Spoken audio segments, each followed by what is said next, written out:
우리 옆에 분들과 교제 나누겠습니다. 잘 오셨습니다.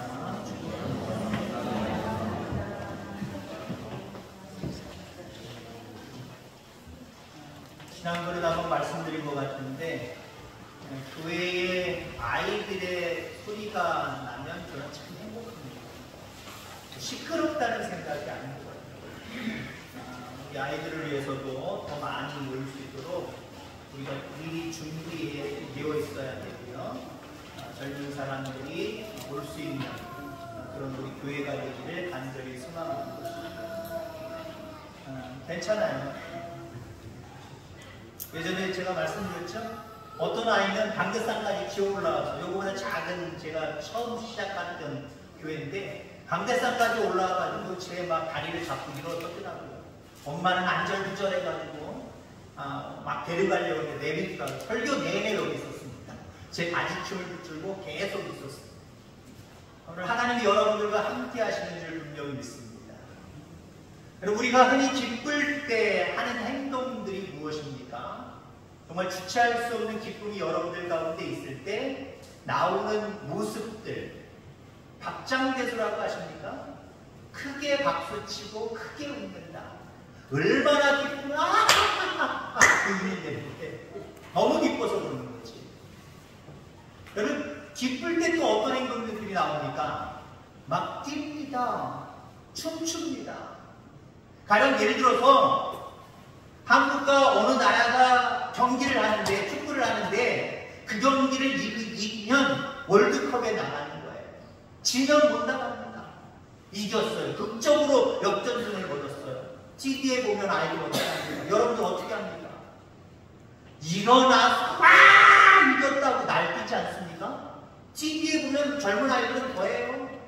막 우리 팡팡 뛰기도 하고 날뛰는 그런 모습들을 바라보게 됩니다. 가령 여러분들이 너무 기뻐서 뛰고 있는데, 기뻐서 박장대소 하고 있는데 누군가가 너무 기뻐 뛰지 마라, 너무 기뻐 소리 지르지 마라 라고 한다면 어떻겠습니까? 아마 그 사람이 좀 이상하게 보일 거예요. 때로는 믿게 보일 거예요. 그 사람이 왜 그러나? 나는 기뻐 죽겠는데, 그래서 막 춤추고 싶고 막 날뛰고 싶고 소리 지르고 싶은데 왜 나한테 자제하려는 거야? 왜 하지 말라고 하는 거야? 오늘 이와 같은 상황이 본문에 나옵니다. 이스라엘 백성들이 얼마나 기쁜지 정신이 없어 즐겁게 날뛰고 있어요. 뛰고 있어요. 춤추고 있어요. 소리 지르고 있어요. 그런데 오늘 본문은 호세아 선지자가 이야기하는 겁니다. 호세아 선지자가 기뻐 뛰놀지 마라, 기뻐 뛰지 마라, 기뻐 소리 지르지 마라, 기쁘다고 춤추지 말아라 라고 이와 같은 말씀들을 하고 있습니다. 왜 그런 말을 호세아 선지자가 했을까요? 기뻐 날뛰는 이스라엘 백성, 더 정확하게 얘기하면 오늘 본문의 이스라엘 백성들은 북왕국 이스라엘 백성들입니다. 북왕국의 13대 왕 여로보암 2세 때 그 국민들, 그 백성들이 지금 기뻐서 날뛰고 있는 거예요. 근데 호세아는 기쁘지 마라, 기뻐하지 말아라, 뛰지 말아라, 춤추지 말아라, 소리 지르지 말아라 라고 이렇게 이야기하고 있다라고 합니다. 그렇게 말한 이유는요, 그들이 지금 기뻐 뛰놀고 있는 그 상황이 기뻐 뛰놀 상황이 아니다라고 하는 거예요. 1936년인가요? 베를린 올림픽이 열렸습니다. 우리나라의 손기정 선수가 마라톤에서 1등을 했지요. 월계관을 쓰고 시상대 1등 자리에 섰습니다. 여러분들 그의 모습이 어땠습니까? 이야, 나 1등 했다, 나 봐라! 당당했습니까? 고개를 숙이고 있었습니다. 얼굴에 기쁜 표정이 하나도 없었어요. 왜 그랬을까요? 일장기를 달고 쪘기 때문에 그래요. 나는 대한민국 사람인데 나라를 잃어버리고 일장기를 달고 일본의 대표로 서서 1등을 한 거예요. 1등을 했지만 기쁘지 않았어요. 나라를 잃은 슬픔 때문에. 걱정과 염려와 그 억울함 때문에 도저히 기뻐할 수가 없었어요. 그리고 어렸을 때 저는 개구리를 많이 잡았습니다. 개구리를 가지고 또 돼지 먹이로도 준 경우들도 많았을 겁니다. 여러분 다 끔찍하게 생각하는 사람들도 있지만 어떤 사람들은 추억으로 생각하시는 분들이 있어요. 개구리 잡아다가 살아있는 개구리들 어떻게 삶습니까? 그냥 가마솥에 넣어요. 가마솥에 무슨 물은 차가운 물이에요. 그냥 차가운 물이에요. 그러니까 개구리들이 들어가서 어떻게 생각합니까? 야, 내가 놀던 물이랑 다르네, 깨끗하네, 좋네. 그러면 헤엄치면서 막 놀기 시작을 합니다. 밑에는 장작들을 놓고 불을 떼기 시작하죠. 서서히 뜨거워집니다. 나갈 생각을 안 해요. 몸이 노곤노곤 풀리는 것 같은 느낌을 받아요. 여러분들 그렇지 않습니까? 목욕탕 가서 탕에 들어가면 여러분 어떠세요? 그렇지 않습니까, 여러분들? 몸이 뭔가 풀리는 것 같고, 뭔가 몸이 건강해지는 것 같고, 틀렸던 여러 가지 조직들이 쫙쫙 맞아 떨어지는 것 같고, 얼마나 좋습니까? 개구리도 따뜻해지는 그 모습 속에 뛰쳐나갈 위험성을 전혀 느끼지 못하고 가만히 있습니다. 그러다 어떻게 되는 거예요? 이제 위험을 감지하고 뛰어나가려고 할 때는 사지가 다 마비된 상태고 푹푹 익어갑니다. 죽어갑니다. 개구리가 좋아할 일이 아니었단 말이에요. 빨리 뛰쳐나갈 수 있다면 뛰쳐나가야 되는 상황이라는 거죠. 오늘 이스라엘 백성들이 기뻐 뛰고 있습니다. 뛸 상황이 아니다라고 하는 거예요. 호세아는 지금 뛸 상황이 아니기 때문에 야, 너는 정신 차려. 지금 뛸 상황이 아니야. 기뻐할 상황이 아니야. 정신 차려. 한마디로 이렇게 이스라엘 백성들에게 이야기하고 있다라고 하는 거예요. 오늘 배경이 되고 있는 북왕국 13대 왕 여로보암 2세 때 상황을 먼저 이야기하면요. 그 통일 왕국 처음에 다윗이 나라가 번성하고 강성했던 것처럼 여로보암 2세 때 북왕국이 가장 강성했을 때입니다. 잃어버렸던 땅들도 찾고 그 땅덩어리도 어마무시하게 커갈 때입니다. 주변에 애굽이라고 하는 나라가 북왕국 이스라엘 편이 되어서 도와주고 있고, 아수르라고 하는 나라가 북왕국 편이 되어서 여러모로 힘을 주고 있습니다. 그래서 가장 번성할 때예요. 그 번성할 때에 국민들은 그 번성함 때문에 애굽의 도움이 있고 아수르의 도움이 있고 그 도움 때문에 번성에 있는 지금의 상태에서 그들은 기뻐하고 있는 거예요. 야, 이 나라 이 민족 잘 살게 됐다. 행복하다. 경제적으로 발달했다. 땅덩어리도 넓어졌고 평안하다. 참 좋다. 이런 모습으로 이스라엘 백성들이 기뻐 뛰고 있다라고 하는 겁니다. 자, 그런데 그런 상황들이 후일에 보니 애굽과 아수르에 의해서 결국 멸망당하게 된다라고 하는 거지. 이걸 이스라엘 백성들은 알지 못하는 거예요. 지금 깨닫지 못하는 거예요. 여로보암을 남왕국과 북왕국이 솔로몬 이후에 나뉘어질 때 남유다는 르호보암이 왕이고 솔로몬의 아들 르호보암이 왕이고 북왕국은 여로보암의 왕이 되었습니다. 여로보암 1세를 얘기하는 거예요. 이스라엘 백성, 북왕국 이스라엘 백성들이 남왕국 예루살렘에 가서 예배드리고 오는 것, 1년에 한 번씩 절기를 지키고 오는 것, 이게 보기가 흉했고 위험했습니다. 위태위태했습니다. 여로보암 그때부터 자기 지역 북왕국의 상당을 지어서 이스라엘 백성들에게, 북왕국 이스라엘 백성들에게 남유다로 가지 말아라! 여기서도 하나님 얘기할 수 있지 않냐? 이건 하나의 사탄의 게임이었습니다. 여로보암 때 우상 숭배가 반행하기 시작했어요. 그래서 이 여로보암 1세는요, 북왕국에 19 왕들이 있는데 19 왕들은 다 악한 왕으로 분류됩니다. 그 악한 왕으로 분류되면서 나오는 이름이 여로보암이에요. 누구 왕이 여로보암의 행위대로 그의 길을 걸어갔다. 악한 왕이라는 얘기예요.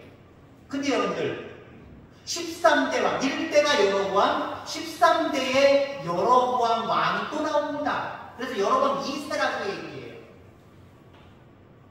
41년 동안 통치했습니다. 기간도 참 길지요. 그때가 가장 국왕국이 번성할 때예요. 근데 그 여로보암 2세 다음부터는요, 왕들이 자꾸 바뀌는데 6개월 만에 바뀌고 1개월 만에 바뀌고 죽이고 왕이 되고 죽이고 왕이 되고, 결국 그러다가 마지막 왕이 19대 왕인데, 19대 왕 때 애국과 아수르에 의해서 이스라엘, 북왕국 이스라엘은 멸망당합니다. 그걸 알지 못하고 지금 가장 번성하다, 지금 가장 평화롭다, 지금 가장 살이 좋다, 이래서 지금 이스라엘 백성들이 기뻐 날뛰고 있다라고 하는 거예요.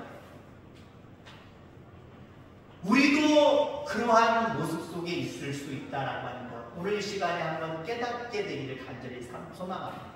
내가 어떤 일들로 기뻐할 때 그 어떤 일들이 정말 기쁨의 일들인가, 아니면 이건 기뻐할 일이 아닌데 라고 하는 상황인가, 우리는 한번 살펴볼 필요가 있어요. 많은 경우 우리는 오늘 이스라엘 백성들처럼 기뻐하지 말아야 될 일인데 그것 가지고 기뻐하는 우리의 모습을 보게 된다라고 하는 거죠. 이 부분들을 여러분들 깨달을 수 있게 되기를 간절히 소망합니다. 오늘 본문의 이스라엘 백성들이 기뻐한 구체적인 이유를 몇 가지를 살펴보려고 합니다. 우선 저들은 세상 사람들과 똑같아졌기 때문에 기뻐하고 있는 거예요. 지금 이스라엘은 이방 사람들과 너무나도 똑같아져 있습니다. 1절 말씀에 보니까 내가 음행하여 네 하나님을 떠나고 각 타작마당에서 음행의 값을 좋아하였느니라 라고 이야기합니다. 음행, 음탕하고 난잡한 행동, 난잡한 짓이라고 말하고 있습니다. 음행을 좋아하는 족속이 되었다는 거예요. 하나님의 거룩한 백성으로서 순결한 모습, 거룩한 모습을 유지해야 되는데 하나님 보시기에 너무 순결하지 못한 그 모습, 난잡한 모습, 음행한 모습을 가지고 있었다라고 하는 거지. 또 이 음행이라고 하는 모습은 이방 나라의 도움을 입고 있다라고 하는 것을 의미합니다. 여러분, 일제시대가 36년 동안 우리나라에 있었지요. 많은 것들이 바뀌어버렸습니다. 지금도 일제의 잔존에 있는 어떤 그 모습들이 우리 속에 있다라고 보통 이야기합니다. 왜 없겠습니까? 시대가 지났어도 36년 동안 알게 모르게 우리 속에 있는 일본의 행위 양식들이 아직도 우리 속에 계속해서 남아있을 수 있다라고 합니다. 남의 나라의 도움을 받는다. 단순히 물질적인 원조, 군사적인 원조만 받는 게 아닙니다. 그 사람들의 문화가 들어와 버린다는 거예요. 그 사람들의 가치관이 그대로 들어와 버린다는 거예요. 또한 그들이 섬기는 우상이 그대로 들어와 버린다는 거예요.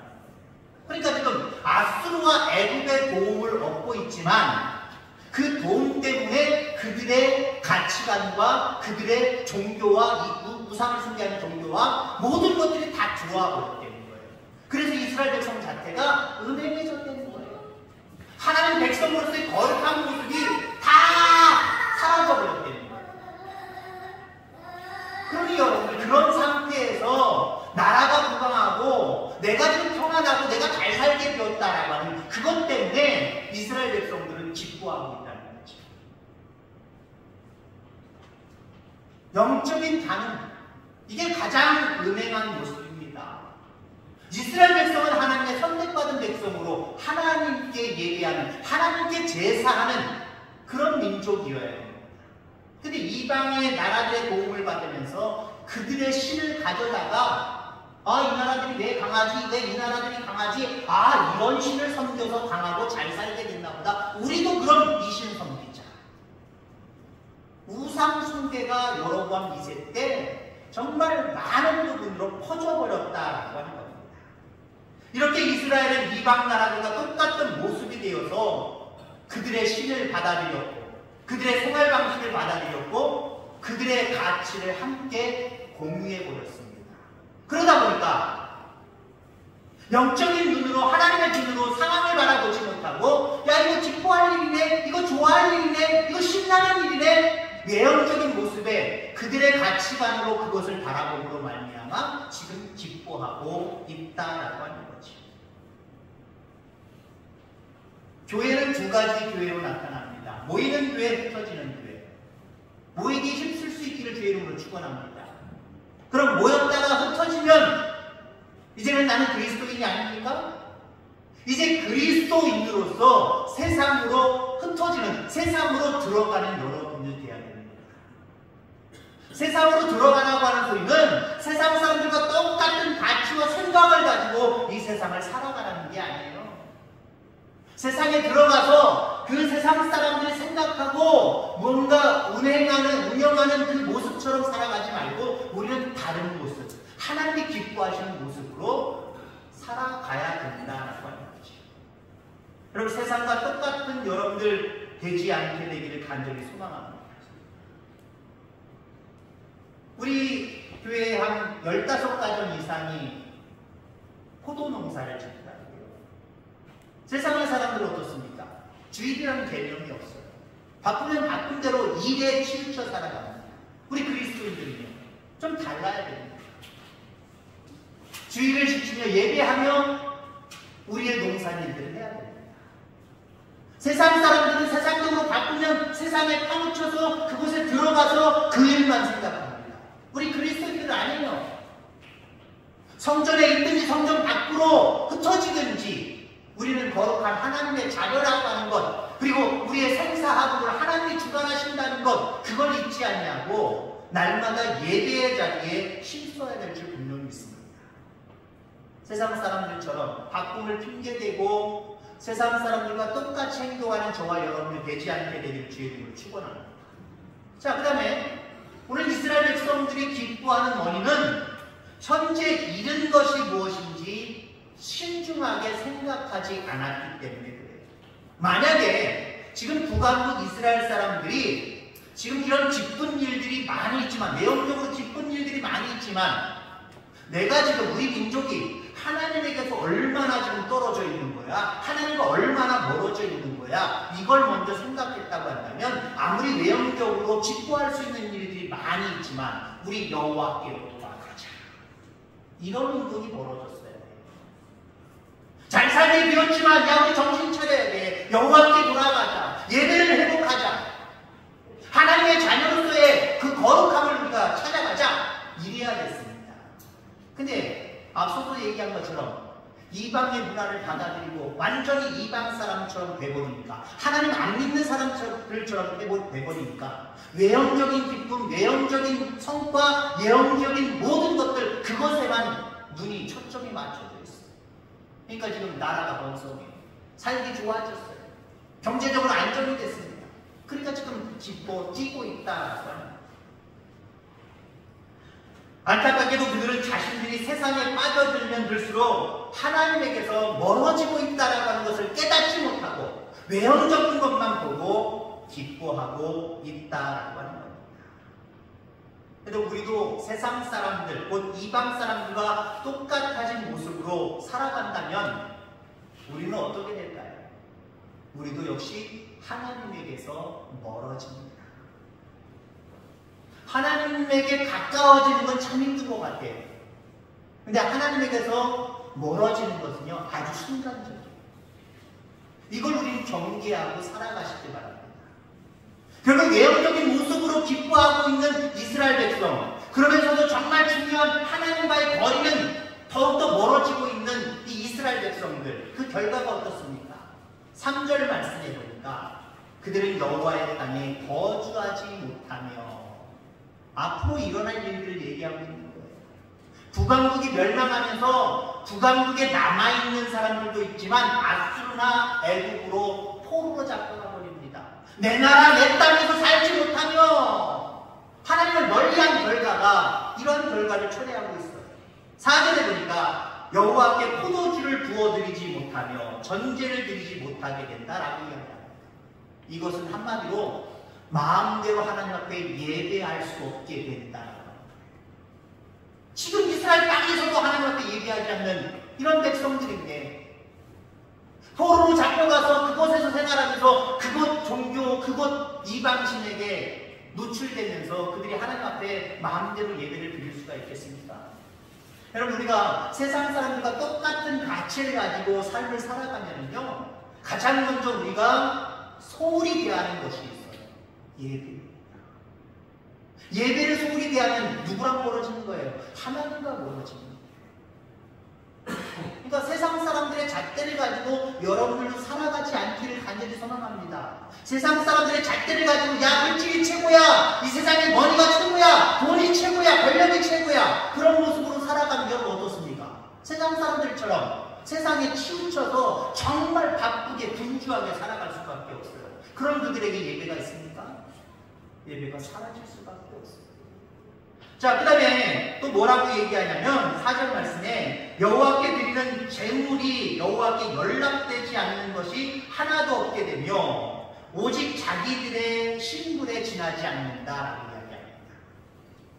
세상적인 가치를 가지고 열심히 하나님 없이 하나님과 멀어지는 걸 신경도 안 쓰고 열심히 일하면 소득은 있지요. 소득은 있는데 이 소득이 어떻게 된대요? 자기들의 신분에 불과하다는 거예요. 자기들 배부르고 자기들 주머니 채우는데 급급하다는 거예요. 여러분들, 하나님이 키워주셨다, 하나님이 풍성하게 하셨다, 이 마음을 우리는 가지고 살아가야 됩니다. 근데 여러분들, 세상 사람들처럼 내 힘으로 내 노력으로 열심히 일하면 나중에 어떻게 될지 아십니까? 뭐 하나님의 힘이야, 내가 열심히 했는데, 내가 땀 흘렸는데, 내가 수고했는데, 그러니까 하나님 앞에 드릴 뭐가 없다고요? 하나님 앞에 전제를 드리지 못하고 하나님께 포도주를 부어드리지 못하고, 오늘날로 얘기하면 하나님 앞에 영광 돌리면서 하나님 앞에 온전한 11조도 드리지 않는다는 거예요.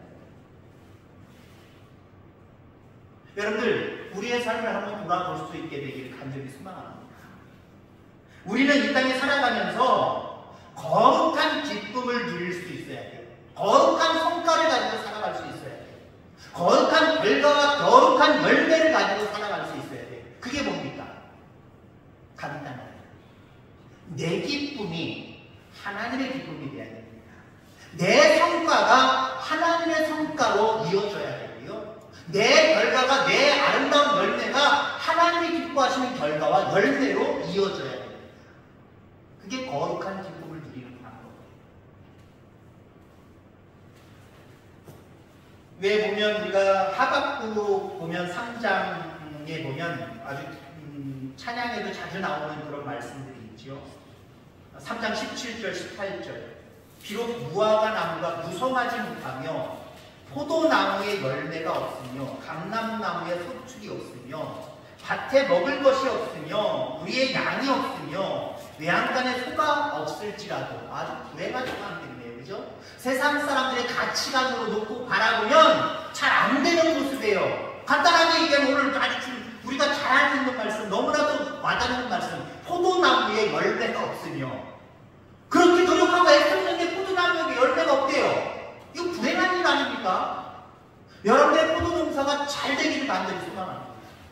잘 자라서 병충해 없이 무럭무럭 잘 자라기를 간절히 소망합니다.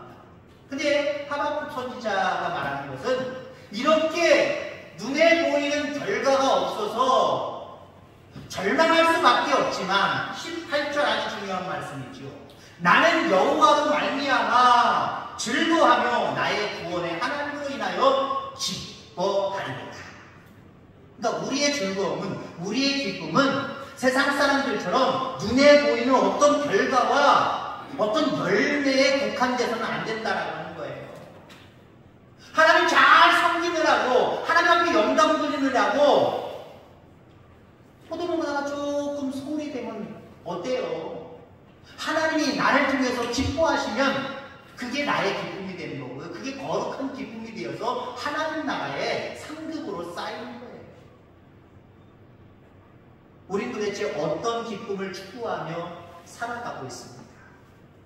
세상 사람들처럼 눈에 보이는 결과물들을 쫓아서 살아가느라고 예배도 없고 하나님 앞에 온전히 예물도 없고 감사도 없고 그런 삶이 아니라 초점이 거룩한 하나님 나라, 그 하나님 나라에 초점이 맞춰져서 하나님이 기뻐하시는 기쁨, 하나님이 기뻐하시는 결과, 하나님이 기뻐하시는 업적, 이것으로 여러분들도 기뻐하며 살아가는 참된 거룩한 기쁨을 추구하는 하나님의 자녀들 다 되어지기를 주의 이름으로 축원합니다. 하나님 아버지 감사합니다. 오늘도 귀한 생명의 말씀으로 우리의 영을 채워주시니 하나님 감사함을 드립니다. 진정으로 하나님의 기쁨이 나의 기쁨이 되게 하시고 나의 기쁨이 하나님의 기쁨이 될 수 있도록 하나님 인도해 주옵소서. 하나님이 나를 통해서 기뻐하시지도 않는데 우리 이스라엘 백성들처럼 세상적인 가치를 두고 세상적인 사람들처럼 그렇게 기뻐하며 살아가는, 나만 기뻐하며 살아가는 그런 우리가 되지 않도록 주님 인도해 주옵소서. 늘 우리의 기쁨이 하나님의 기쁨이 되고 나의 결과와 나의 열매가 하나님이 영광 받으시는 것들이 될 수 있도록 그런 삶을 살아가는 우리 모두가 되게 하여 주옵소서. 감사합니다. 거룩하신 예수님의 이름으로 기도하옵나이다. 아멘. 찬송하겠습니다. 419장